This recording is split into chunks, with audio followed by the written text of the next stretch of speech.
Well, it's been a pretty long time since I've flown a Super Cub, but this feels like home. I think it's cool how these things stick with you. We managed to fly despite some adversity on this one. So this is the biggest challenge of trying to organize a fly-in? Yeah, it's the weather. Everything else comes easy. Yeah, it's gonna hit. There's no question about that. The unique thing about this trip was that I got to fly amphibious floats for the first time. And they're calling it the shopping cart? Yeah, it's a big shopping cart. It's the easiest airplane to land you've ever landed. But first I have to taxi for takeoff, and that meant getting reacquainted with heel brakes. I use a bit of brake to do that. Yep, you're doing the right thing. It's the only way to make it work in this with this free cast ring on nose wheels. Yeah. You're gonna win this airplane, right? Yeah, I'm gonna win this airplane. No, I can't. Honestly, like, I don't enter things because I don't ever want to win something and take it away from the community. What I get to do is awesome, so I want to give stuff away to the community, so I am not entering to win this airplane. I would love it, it's mint, but I suggest everyone enter to win this airplane. I'm going to turn this video around as fast as I can, so as many people as possible have a chance to win it. I'm not going to be one of them. It's gonna be me.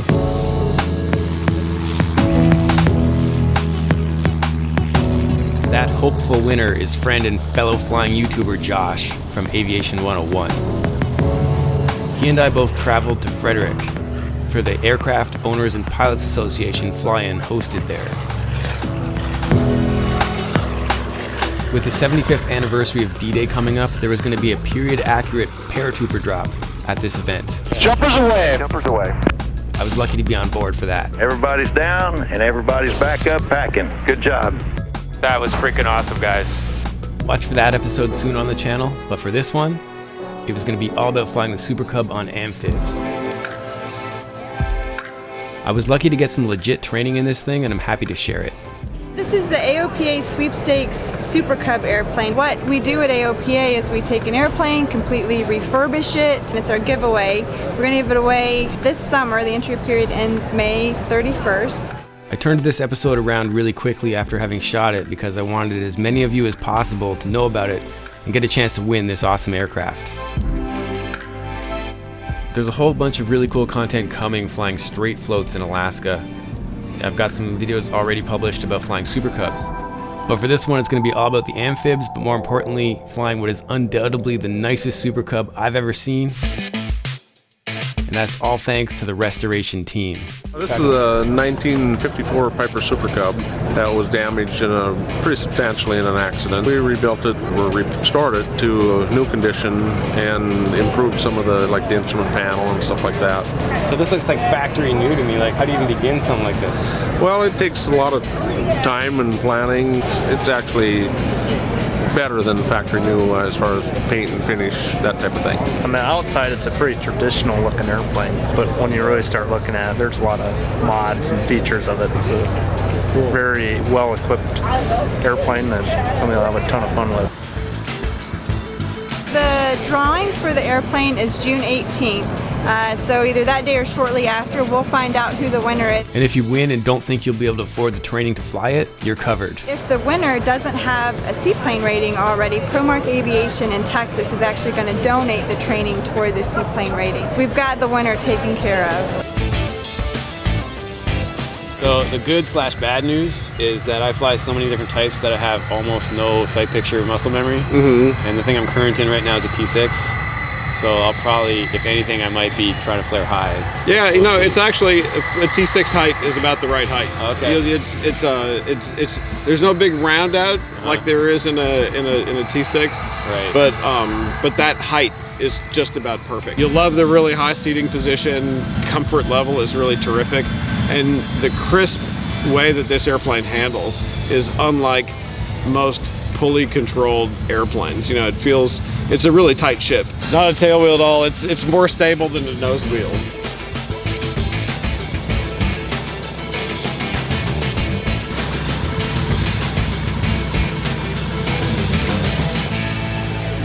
And with the fly-in finally over and a weather window opening up, it was my chance to fly this thing. Yeah! No graceful way of doing that. These are some nice seat belts. They didn't spare any expense on this thing. No kidding. That's just that? They just stay like that? Yeah, the little inertial reel. If you know a graceful way to do this. Just told Josh there is no graceful way. I haven't found it. No, there isn't. All right, thanks, man. All right.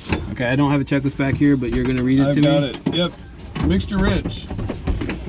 Master switch on. Where's the master? It's usually up here. Nope. Nope. I think it's on the panel on this one.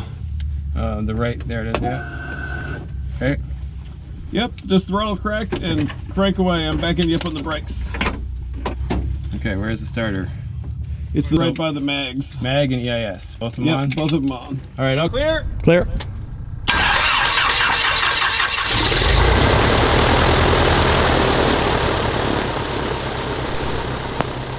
Deck 1-2, you got me? Loud and clear. All right, you got the door. Landing light, nav light, and strobe. Yep, guys, we'll be bright as a Christmas tree. Put them all on there, all LEDs. They draw almost no current. So put it down on pulse. Sure. Okay. Frequency 121-975. So it's in. And it's right there in the front. Okay. And then ATIS is 124-875. Frederick Tower information pop-up 21470, wind 080 at 4, visibility 10. We're good to taxi here, so just, you want to put tower on standby? Yeah, that's 132.4. Go ahead and give us a little left turn, and we'll as we come out of here, we're clear left.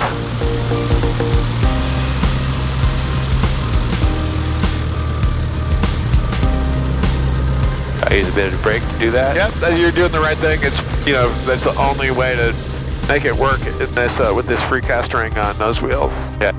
You'll use heel brakes and you'll use them as little as possible. They're kind of awkward to reach. Yeah. I don't know how flexible your ankles are, but it'll. I know you have to do this weird thing with your heels and pick point. Yeah, you'll feel like a ballerina trying to make your ankles do things they're not supposed to. Yep. But mostly you'll just be blown away by the quality of every detail on this airplane. Flies as good as it looks. And for the ground, it's Super Cub, November 954, Papa Charlie at the self-service pumps, looking for the circuit or the pattern, and we have information, Papa. Cub calling Frederick ground. There's a TFR in effect until 8 p.m. We're not doing any pattern work. Okay, we're going to be leaving the area to the northeast. Okay, we'll leave the area to the northeast for some air work, and the call sign was November 954, Papa Charlie. Cub 954, Papa Charlie, roger. Runway 5, taxi via Charlie Alpha. Got to be Charlie Alpha for runway 5, 54, Papa Charlie. Hey, you're good? You think that wing's good? Yep. Here, we got 5 feet of room. Roger. And then we'll tuck in for a run-up over here, or where do you want to be? The run-up is going to be short and sweet. All right, and fuel quantity looks good. We're just balanced. Not a lot, but we don't need a lot. Yeah, that's plenty. All right, so we're currently on left, so we want to switch it for run-up to right? Yeah, sure. Yeah, so right's a little bit more full, so we'll do a run-up on right and then go back to both for takeoff, or leave it where we had it for run-up. I'd just prefer not to switch before we take the runway. Whatever you're on, just leave it on that. I agree. Yeah, that drives me crazy when people do that. They do their run-up and then they switch. It's like, what are you thinking? Not now. Yeah, timing is everything. Even if it's the right thing to do at the wrong time, it can bite you. Up to the hold short line, we'll do an abbreviated run-up and then we'll be ready to go. So what are we looking at, 1600 or? Yeah, so full back stick is 1600 RPM, full rich on the mixture, mag check. So what's the difference here? The EIS will give you very little drop on the. I got a lot of drop on that. Well, actually, because that's the one that's on the mag, and it's almost none on the EIS. Turn that on now. If you do the mag switch, it's a little counterintuitive, but now that's mag off. Oh, I got you. And it's almost no drop. Right. Okay, back to both. Yep. Check idle all the way back? Yeah, all the way back to idle's fine. And then if you want to use a notch of flaps for takeoff, go ahead and put that in now. I actually missed the alternator switch, but I caught it fairly early by looking here for the low voltage warning. Super Cub 954, Papa Charlie, Frederick Tower, runway 5, clear for takeoff, on course approved. Clear for takeoff, on course, 954, Papa Charlie. Yeah, you're doing the right thing. It's just a little inelegant. Yeah, I just got to wake up those casters. Yep. So on the takeoff roll, you want to get the nose wheels light. So almost treat it like a soft field takeoff where it's lots of backstick. And then as the nose rises, you may have to reduce the back pressure to hold the attitude you want. Understood. Okay. Ready to go? Ready.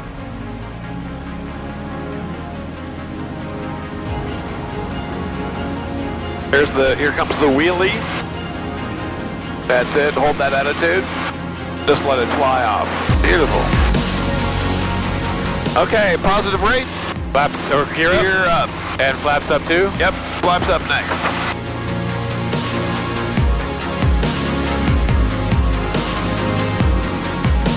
I'm getting a volt flash, what does that mean? Well, let's see, the alternator's on, is it not? That'll do it, there we go. So where you want to head? Let's just go up here, we'll get out of the airspace, we'll go do some maneuvering, and then we'll come back and land. Understood. One thing about this airplane that's totally unusual, and it just goes to show how well it was built, is that the airplane has no trim tab on the rudder at all. Because it needs no trim tab, the trim is perfect. Yeah, this is hands-free right now, I just trimmed the nose. This is unbelievable, I'm flying a Cub with hands-free. That's incredible, the altitude is rock solid, heading is solid, hands-free, it's like on autopilot. Wow. Let's turn left about 20 degrees, and you'll notice there's a quarry there that's flooded, and it looks just like a water runway. About 5 miles at our 1 o'clock now. That right there? Yeah. Gotcha. Go head to that and just do a pretend approach. Sort of? Yeah, we could do that. Scout it out for like we would any other water landing area. Keep it clean for now. We'll just overfly the area clean, give it a good look over, and then if we want to make an approach, we'll dirty up and fly a pattern. Okay, so maintain altitude. Yep.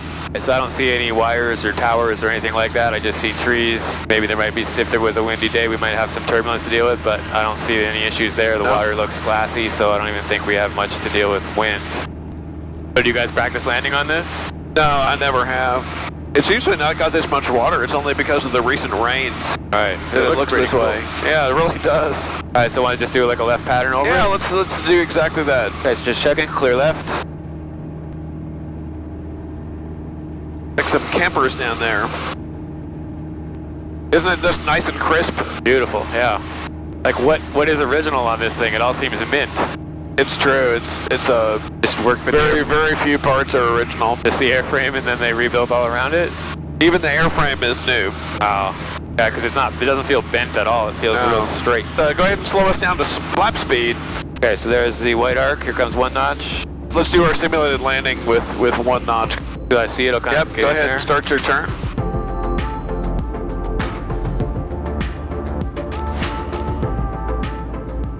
Oh, watch speed at the edge of the white arc there. A little fast here. Yep, well, we're gonna want that speed because we'll just go ahead and add power and we'll climb out. Pretty cool in here though. It is. Okay, the white arc, get the flaps in, and then, yep. Yeah, perfect. Looking good.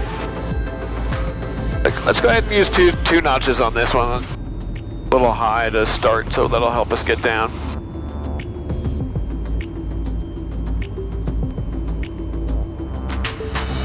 That's a good approach. Power up. Yep. What do you think? Nice. All right, is it time for the NOTAM to be over yet? Well, they said 8 o'clock, so I don't think so, but we can go back and do a landing and a taxi back, so that's fair enough. They just said no pattern work. Well, it's been a pretty long time since I've flown a Super Cub, but this feels like home. I think it's cool how these things stick with you. It's true, once you get it in your DNA. Yeah. Brooklyn Tower, Super Cub, 954 Papa Charlie, 5 miles to the north, inbound for landing with Papa. Number 954 Papa Charlie, Frederick Tower, forward left midfield down on 95. 954 Papa Charlie, we'll go. Okay, airport 1 o'clock, 5 miles. Okay, got it. And if you haven't already, go ahead and switch to both for the fuel, please. Fuel's on both. Right. All right, so we departed from that runway. It's going to be a left pattern, so directly onto the downwind? Yeah, you're correct. You're set up just perfect. Plane lands just fine at any flap setting. It actually lands a little bit better with some weight in the back. You know, 1 or 2 notches of flaps is going to work out great. Just leave the throttle instead of going completely to idle like you would in a normal 3-point landing. Just carry a smidge of power. Just crack the throttle as if you were starting. So I'll get it on short final off and then add a little, just like that'll work too. You modulate the power as necessary, but as you approach the flare, when you get into what your expected ground effect, just kind of resist the temptation to go all the way to auto power. You'll just carry a little bit of power. You got to adjust your sight picture, because if you flare where you flare for a normal Super Cub, you'll be subterranean. It'll touch down well before you think it should. The main wheels will touch down. Try not to let the front wheels bounce down. I mean, try not to let them fall. Do a little wheelie. You'll have plenty of elevator authority. Just gradually reduce the power back, pull the stick all the way back. That'll ease the transition to the main wheel touchdown, and it'll give you more elevator authority as you lower the nose wheels. All right, and then but once I feel it on the ground, power off. Yep.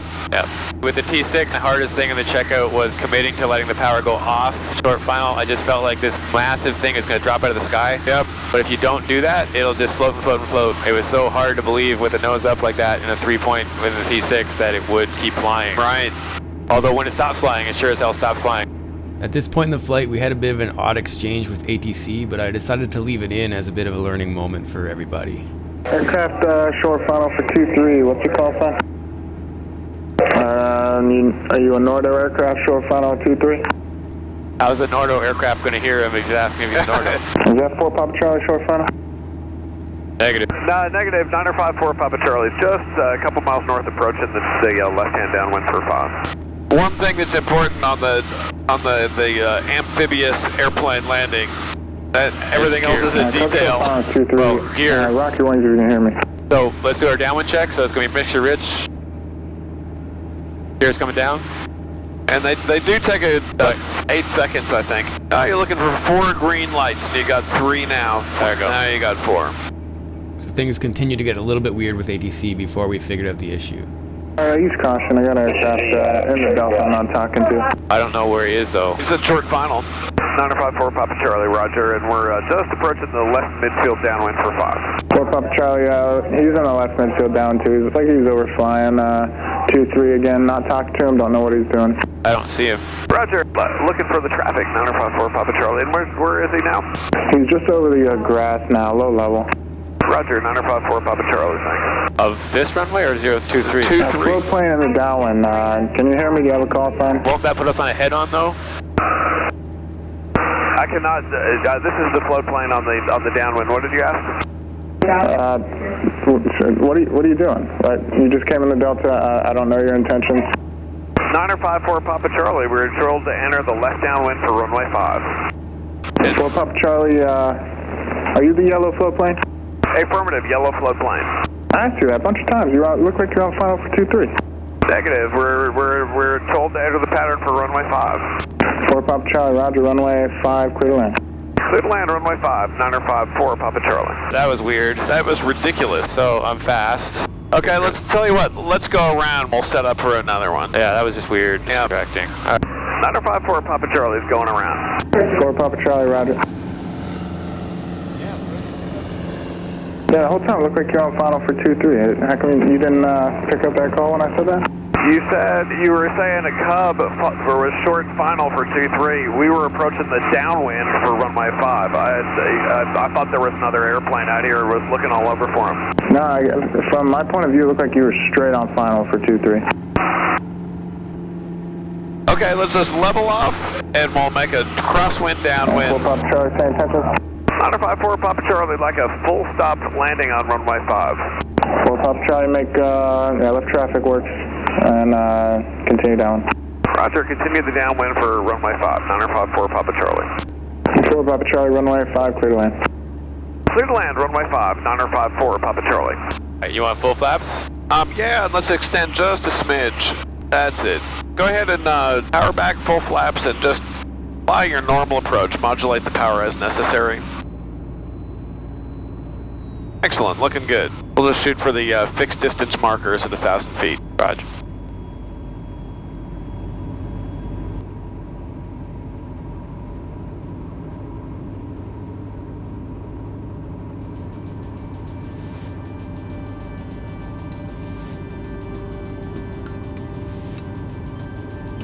I don't know how far back I am, but I feel like that's about right for power. This looks good.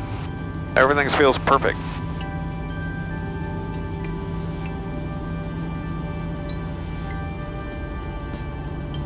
Tell me when you think the plane should touch down. In about 2 seconds. Right now, yeah. Perfect. Beautiful. Oh, I let it slam down. That's all right. No, you're good. Just let it roll, and we'll go to the next intersection. Nice job. Thank you. Pop Charlie, left turn next taxiway and taxiway Alpha Echo. Monitor ground, 0.97, take care. That was awesome, man. Thanks. Well done. Yeah. And as usual, I want to thank all the ongoing sponsors and supporters for helping create this content, and welcome AOPA as the newest member to the team. And until next time, keep your flight chops sharp. That was awesome, man. This thing is like, I trimmed it up and it flew like autopilot, hands-free, man. That was unbelievable. I mean, it's calm out there, but... How are your landings? I only got to do one because they wouldn't let us do pattern, but I got it. It was good. Yeah.